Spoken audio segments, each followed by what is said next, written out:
Hello viewers, আসসালামু আলাইকুম। Welcome back to my channel. আশা করি সবাই ভালো আছেন। আমি আজকেও একটা মজাদার রেসিপি নিয়ে চলে আসছি, বেলে মাছের চচ্চড়ি। তো চলুন কথা না বাড়িয়ে শুরু করি।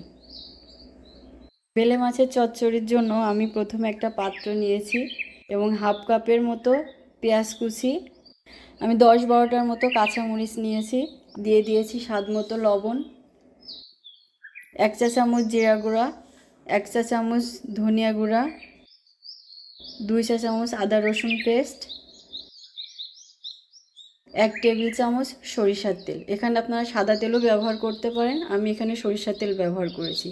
এবার এগুলো আমি হাত দিয়ে ভালোভাবে মেখে নেব। অবশ্যই মাছ চচ্চড়িটা হাত দিয়ে মেখে নেবেন, খুন্তি বা চামচ দিয়ে মাখবেন না। মাছ চচ্চড়িটা হাত দিয়ে মেখে নিলে স্বাদ দ্বিগুণ হয়ে যায়।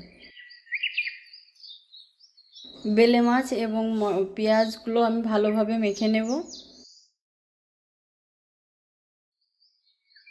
মাখা হয়ে গেলে আমি 10 মিনিটের মতো রেস্টে রাখব।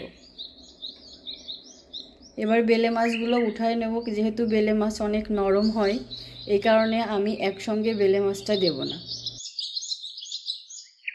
দিলে ভেঙে যেতে পারে।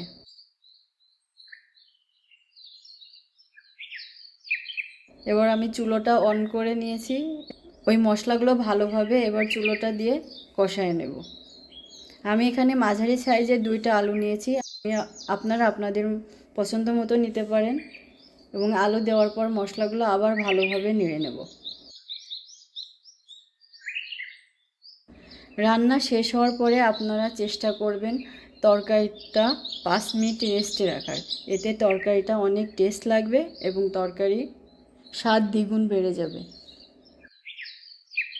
দিয়ে দিয়েছি একটা টমেটো কুচি, বাসায় থাকলে এটা আপনারা দিতে পারেন, না চাইলে এটা স্কিপ করতে পারেন। এবার আবার ভালোভাবে নেড়ে নেব।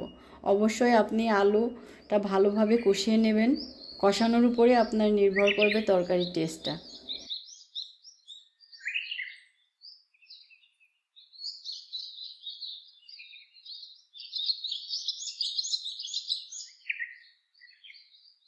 এরপর দিয়ে দেব 1 কাপের মতো পানি, দিয়ে আমি একটু নেড়ে ঢেকে দেব।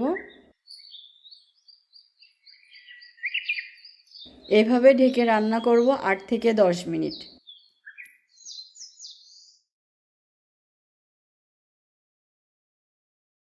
8-10 মিনিটের মধ্যে অবশ্যই আপনারা চেষ্টা করবেন মাঝে মধ্যে নেড়ে দেওয়ার তরকারিটা। এবার পানিটা কমে আসলে আমি মাখানো বেলে মাছটা দিয়ে দেব।